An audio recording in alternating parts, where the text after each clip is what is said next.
Alright guys, just going to give you another update on our Wavell Heights project. So come inside, this one's progressing really well, so come in and I'll give you a run through of where we're at.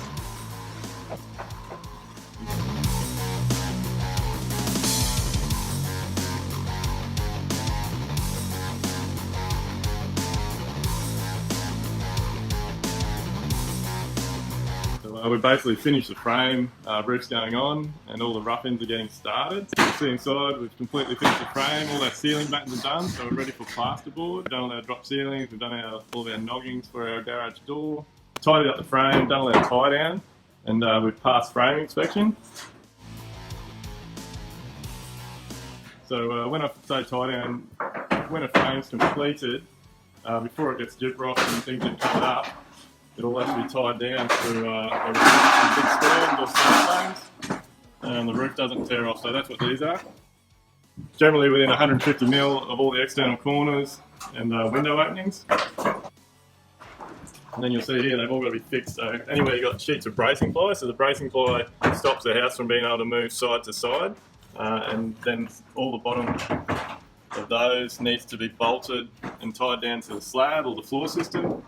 And then that gets transferred up through and bolted at the top as well and connected to the floor system, and that's what braces the house and ties it all together.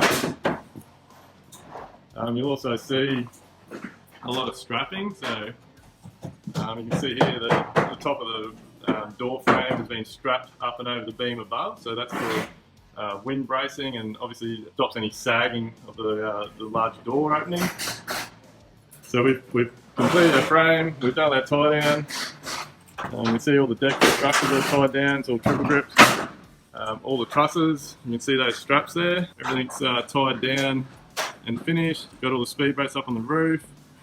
The frame's completed, passed by the engineer, and now we can move on to cladding and rough-in. So this is why it's so important for all the selections to be done really early on in the project, because rough-in is this stuff. So the plumber and the electrician come in, and they now run all their pipe work and their wiring. Air conditioning guys come in, run all their put all their indoor units in and all their ducting. So I'll quickly give you an example of why this is so important.